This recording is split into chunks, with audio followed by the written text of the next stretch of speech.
Studio बदरजीमी बाजार।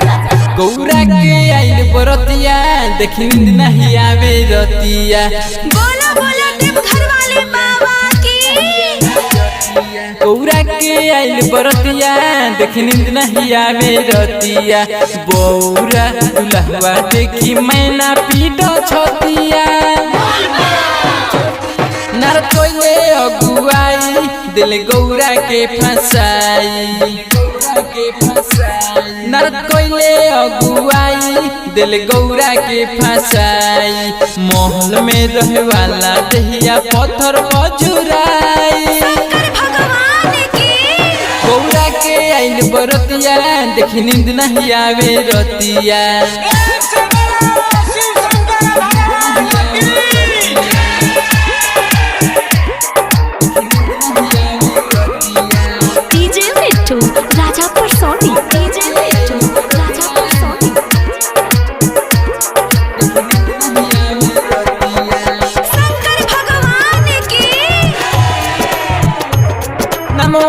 नारद मुनि ना होला बतिया रद ऐसन जोड़ी लगौले उ कोई दिले हाथ। बोलो बोलो डमरू वाले बाबा की।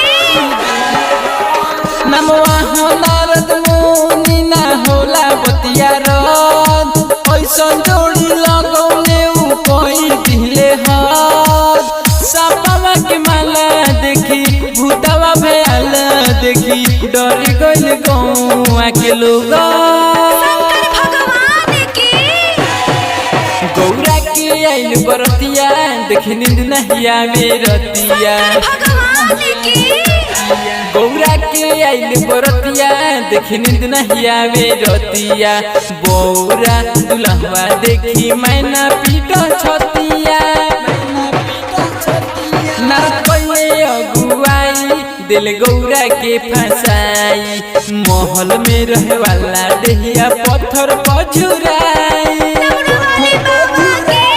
गौरा के आइल बरतिया देखी नींद नहीं आवे रतिया। बौरा दुल्हवा देखी मैना पीटो छतिया।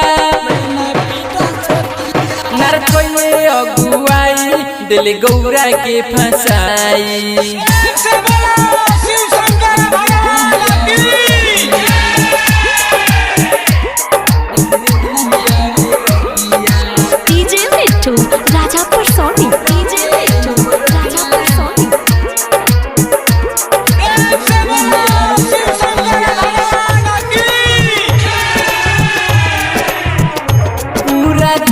भभूत रहे मिर्गा के छाला ऐसन बरतिया देखी भइल सगरो हाला। पूरा देह भभूत रहे मिर्गा के छाला ऐसन बरतिया देखी भइल सगरो हाला। राइटर रोहित डरे जाके छत पे नु चढ़े दीपक शर्मा कहे बतिया। बोलो बोलो देवघर वाले बाबा की। गौरा के आइल बरतिया देखी नींद नहीं आवे रतिया। गौरा के आइल बरतिया देखी नींद नहीं आवे रतिया। बौरा दुल्हवा देखी मैना पीटो छतिया। नर कोइले अगुआई दिल गौरा के फसाई। महल में रहे वाला दहिया पत्थर पजुराई। गौरा के आइल बरतिया देखी नींद नहीं आवे रतिया।